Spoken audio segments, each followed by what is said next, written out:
Buenas tardes, compañeros de Debates de Gomas. Esta vez le vamos a tener un picante debate entre el amigo Miguel, que defiende el socialismo, y el amigo Dionisio, que defiende el nacionalismo y es un gran brazo derecho, izquierdo, medio de Antauro. Empecemos, compañero. Miguel, ya sabes la posición, defiéndela ahí. Muchas gracias, amigo. Buenas noches. Centro de Altos Estudios Militares. Y el CAEN era nexo en ese entonces, ¿de quién? Del Pentágono de Norteamérica. O sea, ¿qué quiere decir con estas palabras? ¿Qué quiero decir? Que eso fue creado por el imperialismo norteamericano, el gobierno militar de Juan Velasco Alvarado, ¿ya? Con el propósito de evitar pues que el movimiento campesino que estaba pues rebelándose, ¿no? en la sierra, habrían dirigentes que estaban dirigiendo la lucha, las revoluciones que se estaban dándose en esa época, ¿no? Un minuto. Entonces, para evitar que esas revoluciones siguiesen avanzando, reclamando contra los gamonales, Estados Unidos mandó pues una cúpula de gobierno militar para que instaure un estado, ¿no? Y así darle al pueblo, al campesino, al obrero, mejoras sociales. Ese fue el plan del imperialismo norteamericano, de lo que ellos no lo toman en cuenta, pues, ¿no? ¿Ya? Entonces, estos son pues los argumentos para desbaratar lo que el amigo dice, ¿no? El nacionalismo. La verdad, el nacionalismo en la práctica pues es un sistema fascista. Ejemplo de regímenes nacionalistas hemos tenido, por ejemplo, en Alemania de Hitler, o en Italia de Benito Mussolini. Y acá también repiten como logros esos principios del nacionalismo. Entonces, el nacionalismo en conclusión, ¿a quién defiende el nacionalismo? ¿A una clase dominante o a las clases populares? Porque aquí en el Perú hay clases sociales, ¿ah? Supongamos que el nacionalismo se instaure, pero sin embargo los dueños del Perú, y no tomas en cuenta eso. Velasco mató a Maquedina. A ver. Para empezar, todos sabemos que el gobierno de Juan Velasco Alvarado fue un gobierno militar, dictatorial, de facto, como le quieran llamar. Pero lo bueno es que ese dictador, ese hombre de facto, dictaba leyes a favor del pueblo. Por primera vez en el gobierno de Velasco, nosotros los peruanos, o sea, mis padres, mis abuelos, se comieron la riqueza de nuestro suelo. Por primera vez, cuando ingresó Velasco, el Perú debía 800 millones de dólares y cuando se fue el gobierno militar en el año 79, debíamos casi 8.000, o sea, 10 veces más. Pero ¿para qué se empleó esa plata? No como Fujimori, que se lo robó, no como Toledo, no como Kuczynski, no como López Aliaga. Esa plata sirvió para crear todas las empresas nacionales que eran de extranjeros. Entonces ahí yo le refuto al señor cuando dice que Velasco trabajó para los Estados Unidos. ¿Cómo va a trabajar Velasco para los Estados Unidos si le quitó la tierra a los terratenientes nacionales y extranjeros? Le quitó la empresa petrolera de los americanos. ¿Cómo crees que va a trabajar para los americanos cuando Velasco era su enemigo? Y al final lo terminaron matando, pues. O sea, esos casi 7.000 millones de dólares lo empleó Velasco ¿para qué? Para hacer todas las empresas que ahora creo que todavía existen, privatizadas, pero existen. Hierro Perú, Minero Perú, Electro Perú, Petro Perú, Centromin Perú, Serpor. O sea, todas las empresas públicas se nacionalizaron y le dieron el real valor a los obreros. La reforma agraria le dio la tierra a los campesinos, pero no le dijo, toma, llévate, siembra eso, no, le dio título de propiedad. Lo hizo propietario al que era antes esclavo. Entonces yo no entiendo la contradicción. Si Velasco trabajaba para la CIA, lo formaron para la CIA, para que explote al pueblo peruano y vele por los intereses americanos, entonces, ¿por qué expropió la International Perú, lo transformó en Minero Perú? No entiendo. Lo que sí entiendo es su ideología, su adoctrinamiento, su dogmaticismo, que no los deja pensar más allá de haber leído a Carlos Marx, a Lenin, al Che Guevara, O sea, no los deja pensar porque los adoctrinaron de esa manera. Tiempo. El nacionalismo no, el nacionalismo te da libertad para que seas tú mismo. Tiempo, continúa. Ya Miguel te han dicho dogmático. Pero lo que no dice el amigo es que, así como acá en el Perú hay pugnas, ¿no?, de posiciones políticas dentro del capitalismo, en Estados Unidos también, pues, ¿no? Hay pugnas entre los demócratas y republicanos. Justamente un gobierno demócrata ordenó que pusieran a una junta militar. ¿Cómo se llama ese presidente demócrata que en ese tiempo tenía el gobierno de los Estados Unidos? Lyndon B. Johnson, presidente demócrata norteamericano. ¿Ya? Entonces, si hay una pugna siempre en Estados Unidos entre demócratas y republicanos, ahí está la respuesta, pues. En el año 75 le dieron un golpe de Estado a Velasco Alvarado. ¿Pero bajo quién? ¿Qué gobierno era? Un gobierno republicano. Miren, ¿quién era el presidente de aquel entonces? Gerald Ford. O sea, quiere decir que un gobierno demócrata puso a Velasco y un gobierno republicano sacó a Velasco. Porque en Estados Unidos hay pugnas también, pues. Pugnas entre demócratas y republicanos. ¿Ya? Entonces esas pugnas de los Estados Unidos se traducen en las pugnas nacionales que hay aquí en América Latina. ¿Te das cuenta? Y eso es lo que el amigo no quiere entender, pues. Ya, pero lo que no respondió el amigo y no me ha refutado, cuando el general Juan Velasco Alvarado fue formado en el CAEN, Centro de Altos Estudios Militares, y está demostrado, pues, que el CAEN es un nexo del Pentágono. ¿Quién no quiere decir eso? No quiere reconocer, no quiere argumentar. Ya. Y otro punto también que quería aclarar es sobre cuando estalló la gran deuda externa del Perú en los años 80, específicamente en el año 1982, la crisis de la deuda externa. O sea, el Estado peruano tiene que pagar la deuda externa al Fondo Monetario y al Banco Mundial, porque los gobiernos anteriores, sobre todo el gobierno de Velasco, se endeudó tremendamente con los bancos mundiales, pues, ¿no?, y con el Fondo Monetario. Miren, porque la reforma, como digo, la comunidad industrial, el plan Inca, ya, y el otro, son tres, ¿no?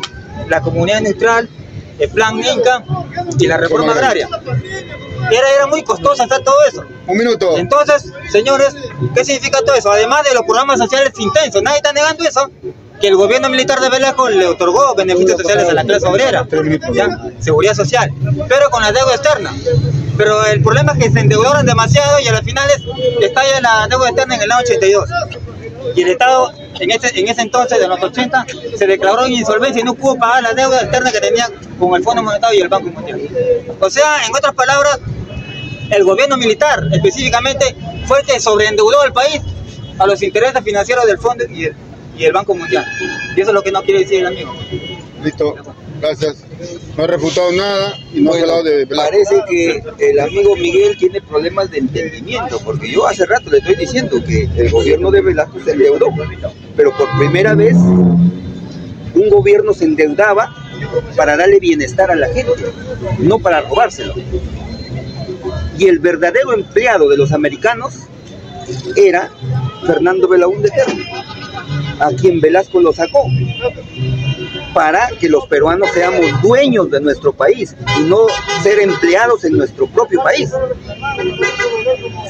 Y la clase burguesa con los Estados Unidos, como dice el señor, sí lucharon para que el gobierno de Velasco no tenga éxito, para que el gobierno fracase.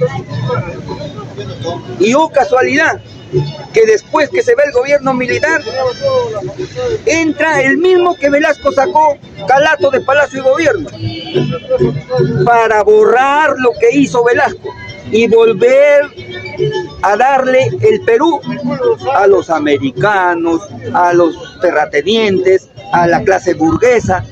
Fernando Belaúnde Terry, Velasco lo botó de una patada de Palacio porque estaba regalando el país. Y oh casualidad, ¿no? Hicieron todo lo posible, que 12 años después lo pusieron a él mismo para que borre todo lo que Velasco hizo. Todo lo bueno que hizo Velasco a favor de las clases mayoritarias, Belaúnde lo empezó a borrar otra vez. Después siguió Alan García y después lo remató el asesino y ladrón de Fujimori, ya privatizando todo prácticamente. O sea, Velasco dejó la infraestructura Ahí se invirtió la plata en Minero Perú, Hierro Perú, Pesca Perú, Centromin Perú y Petro Perú. Ahí se invirtió la plata. Y estos malditos delincuentes que gobernaron después encontraron la fábrica hechecita. Un minuto. Hechecita la encontraron y la vendieron, sobre pretexto de que el Estado no es buen administrador. No es buen administrador ahora, pero esto viene desde que salió esa famosa pantallita donde salía Vladimiro Montesinos repartiendo fajos de dinero, donde prácticamente ese maldito de Fujimori legalizó la corrupción. A partir de ahí, cualquier funcionario público roba y nadie dice nada. Solamente criticamos, pero nadie dice nada. Fujimori prácticamente legalizó la corrupción. Ahora todo el mundo roba. Por esto este señor ya está decepcionado del Estado, pues. Ya no cree en el Estado. Pero como vuelvo a repetir, el Estado no fue hecho para ladrones. El Estado fue hecho para que entren personas honestas, gobiernen, le den bienestar a la gente, salud, viviendas, educación. Pero no lo hacen. Lo único que hacen es llenarse los bolsillos, cobrar impuestos, robarse la plata y después largarse o hacerse los muertos. Listo. Miguel, está decepcionado del Estado, dice. A ver, yo pregunto, ¿a quién representaba el gobierno Belaúnde Terry? Su primer gobierno, ¿no? ¿A quién representaba? ¿A la burguesía o a los gamonales? Representaba a los gamonales, pues. Pero la burguesía era lo mismo que los gamonales, ¿no? La burguesía era lo mismo que los gamonales. Los terratenientes eran quienes tenían el poder en ese entonces, pues. La oligarquía, eran señores feudales, eran propietarios de grandes tierras y despojaban a los campesinos de sus propiedades, ¿no? O sea, los gamonales tenían el poder en aquel entonces. Por eso que Fernando Belaúnde Terry, para atrás, todos los presidentes han gobernado para los grandes terratenientes, los gamonales. Y por eso que Estados Unidos, con un gobierno demócrata, mandó a Velasco Alvarado para acabar con el gamonalismo en el Perú, para acabar con los terratenientes. Por eso sacó a Belaúnde y puso pues a Velasco Alvarado, ¿no? Haciendo reformas en materia social. Pero sin embargo tampoco no ha respondido cómo que reprimió a muchos campesinos y estudiantes matándolos. Eso no ha refutado tampoco. Y que diga también, Velasco, ¿por qué se formó en el CAEN? Y que el amigo defina qué significa el CAEN. Se sabe pues que el CAEN es un nexo del imperialismo norteamericano, pero él no quiere deslindar de eso. Ya, miren, ahora otro. Si Velasco decía ni capitalismo ni socialismo, pero está demostrado pues que su régimen económico era capitalismo de Estado. Y eso fue lo que hizo Estados Unidos, con el gobierno de Lyndon Johnson, ¿ya? Se instauró acá en el Perú con el golpe militar, ¿ya? El capitalismo de Estado, dirigido por una burocracia militar. Justamente Velasco Alvarado representaba esa burocracia, la nueva clase dominante, ¿ya? Para realizar las políticas nacionales en el Perú, acabando con el feudalismo, con los terratenientes. Dicho sea de paso, los expropió así, pero le pagó pues sin indemnización. Ya, miren, entonces, estos son los puntos fundamentales para refutar la teoría del nacionalismo. La Tauro Mala, que cuando quiere hacer gobierno, quiere instaurar un capitalismo de Estado. Pero lo que no toma en cuenta al final, los amigos, es que en el Perú existen clases sociales, una clase dominante y la clase popular. O sea, el nacionalismo va a resolver el problema de estas luchas de clases en el Perú, que responde el amigo. Listo. No ha respondido de los muertos, de CAEN, no ha respondido nada, dice. A ver.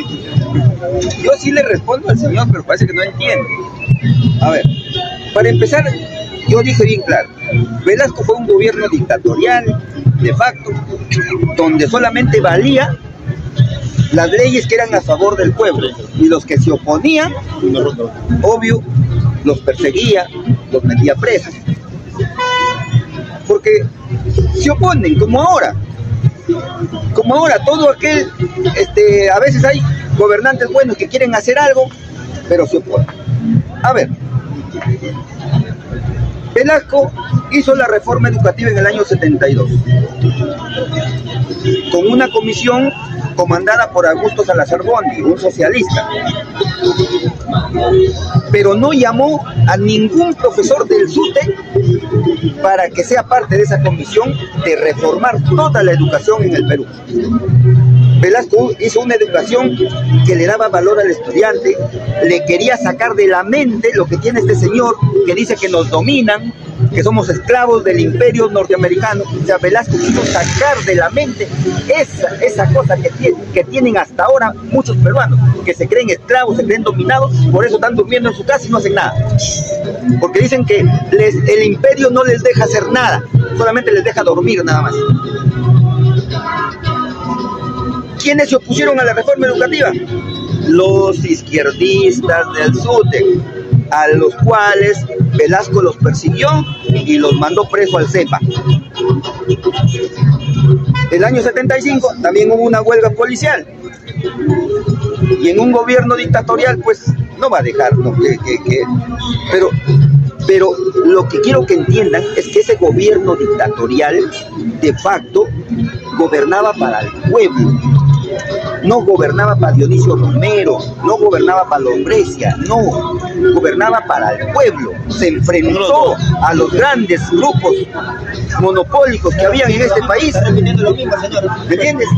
Se enfrentó a esos para darle al pueblo. Eso quiero que entiendan. O sea, ahora, en media hora no se puede explicar históricamente todo, solamente se puede hablar generalidades. Como los socialistas y comunistas que solamente repiten la lucha de clases, el pobre, el rico, y no van más allá de eso, no explican nada. ¿Ya? Pero otra cosita, él dice que el Estado reprime. En los gobiernos que el Estado más reprime es en los gobiernos comunistas y socialistas. Si no, vayan a Cuba. En Cuba, ¿quién protesta? Al que protesta lo matan. En Venezuela, al que protesta lo matan. En China, en el año 79 creo que fue, salieron los estudiantes que no estaban de acuerdo con ese gobierno y en la plaza Tiananmen asesinaron a miles de estudiantes. Tiempo. El que realmente te reprime son los gobiernos socialistas. Tiempo. Te quitan la dignidad, el orgullo y la libertad. Uy. Y te someten como esclavo. Listo, última intervención ya. Miguel, de ahí una pregunta, sí, última. A ver. Yo no estoy negando la lucha de clases. Esa es una pregunta, Miguel. La lucha de clases existe, pero en este tipo de gobiernos, pues. En este tipo de gobiernos, como en el actual, existe la lucha de clases, donde el gobierno, en vez de gobernar para las grandes mayorías, solamente gobierna para un pequeño grupo de poder capitalista. Nada más, privado, extranjero, nacional, pero gobierna para ellos. Pero en cambio, lo que él no entiende es que en el gobierno nacionalista de Juan Velasco Alvarado, prácticamente él acabó con la lucha de clases, porque le quitó al rico para darle al pobre. Y eso va a suceder si vuelve otra vez un gobierno nacionalista. Por eso los de la derecha y todo el poder económico de este país hicieron lo posible para sacar al mayor Antauro de Carrera en estas elecciones, en estas nada más, porque para las próximas él está libre de formar una nueva agrupación política, reinscribirse en otro partido y postular. El día que un gobierno nacionalista encabezado por el mayor Igor Antauro va a cambiar esto, porque va a ser un Velasco ya no como en los años 70, sino un Velasco moderno, nacionalista, de acuerdo a la época, donde nacionalice todos los recursos estratégicos para bienestar de la nación, de todos los peruanos. Primero, buena alimentación, buena educación, todo. Primero nuestra nación. Y lo que sobre, y va a sobrar mucho, lo venderemos al mundo. Pero primero, niños desnutridos, ancianos bien atendidos, en todo, jóvenes educados. Pero mientras sigan gobiernos como esto de esta señora, va a seguir lo mismo. Por eso hay gente que le hace el juego a la derecha, gente de izquierda que le hace el juego a la derecha y dice no vayan a votar, no vayan a votar. Yo digo lo contrario, vayan a votar para sacar a todas estas lacras, para sacar a los Acuña, a los Fujimori, para sacar a los Bermejo y a toda esa lacra que nos gobierna. porque si no vamos a votar, los únicos que van a ir a votar son ellos. Van a ir a votar los apristas, los quimoristas, los queiquistas, toda esa mierda que hay en el Congreso. Y otra vez se van a apoderar del Congreso y del gobierno. Entonces vayamos a votar todos los que no tenemos partido en estos momentos, vayamos y desaparezcamos esos partidos políticos y realmente busquemos un gobernante que tenga las manos limpias, que nunca ha entrado a ese palacio a hacerle daño al pueblo y que el día que ingrese más bien le va a hacer bien y le va a dar bienestar al pueblo. Listo, finalizó la intervención del señor Dionisio representando a Tauro. Ahora preguntas entrelazadas. Miguel, tienes derecho a hacer una pregunta y el señor te va a hacer una pregunta puntual. A ver, que responda acá nuestro amigo Dionisio. A la pregunta. Si es cierto que el general Juan Velasco Alvarado fue instruido y formado en el CAEN, y que diga que si el CAEN era un nexo del imperialismo norteamericano, sí o no. Listo, ya la pregunta. A la pregunta. Bueno, todos lo sabemos que no es el CAEN, es el CAEN, el Centro de Altos Estudios Militares, donde se forman en su fase final todos los cadetes de la Escuela Militar de Chorrillos. Y tienen una sucursal, si no me equivoco, en Panamá, donde se forman todos los militares o sea, van a especializarse todos los militares de Sudamérica. Pero no para hacer el mal, los forman para hacer el bien.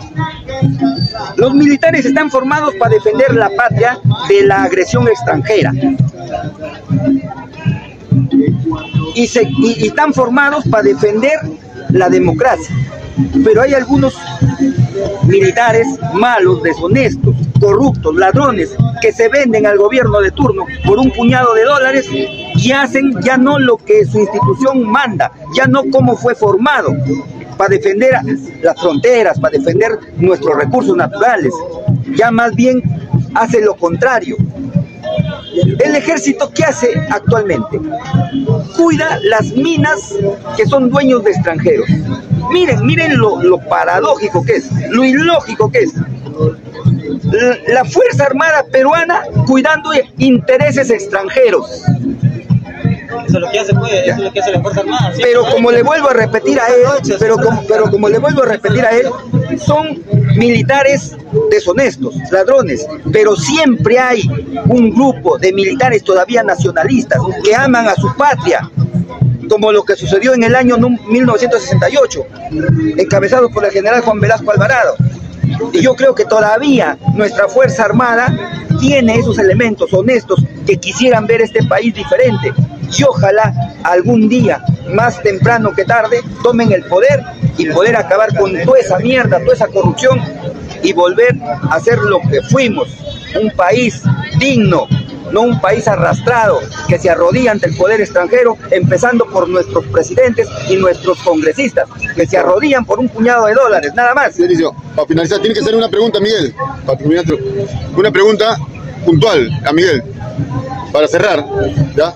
Mi pregunta puntual es esto: ¿por qué el señor se ciega en seguir defendiendo al socialismo, que ahora le llaman el socialismo del siglo XXI, cuando todos sabemos que no funciona? En los países que se han instalado prácticamente han fracasado, y los ejemplos pues los tenemos, ¿no?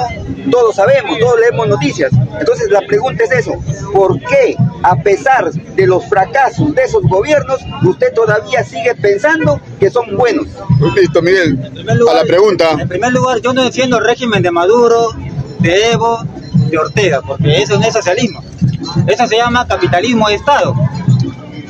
Como lo que el señor está defendiendo, pero no, el capitalismo de Estado. El capitalismo de Estado hace pues que el socialismo se dé en un solo país, aunque aparentemente, porque en la práctica pues ni siquiera hay dictadura de proletariado, sino una nomenclatura, es decir, una casta de funcionarios, una oligarquía burocrática que ejerce el poder en Venezuela, en Bolivia, en Cuba. También se llama capitalismo burocrático, pero de socialismo no tiene nada pues, porque no planifican su producción para industrializar al país. Porque yo también he criticado ese modelo, pues, y el amigo lo sabe muy bien, ¿ah?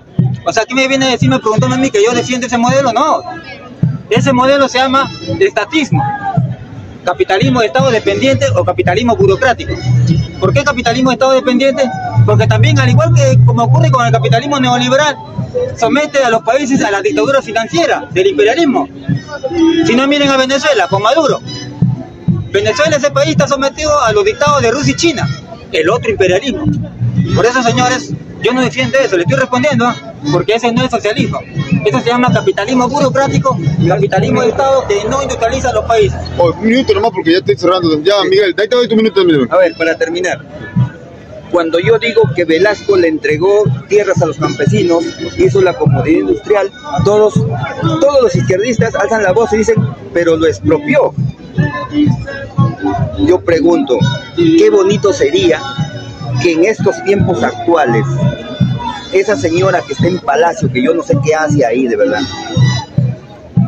Dina Boluarte, yo no sé qué haces ahí en Palacio de Gobierno, porque no gobiernas, pero qué bonito sería que mañana amanezcas con tu mente lúcida y expropies una industria, cualquiera que sea, petrolera, minera, agrícola, para que se lo repartas a los obreros peruanos, con título de propiedad.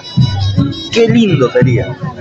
Mensaje para en Dina. estas épocas ya no sería como en los 70, porque en los 70 los obreros, hay que reconocer, no estaban preparados intelectualmente y científicamente. Actualmente sí, nuestros jóvenes, nuestros viejos, sí están preparados para dirigir y gestionar una empresa propia, que el gobierno los apoye.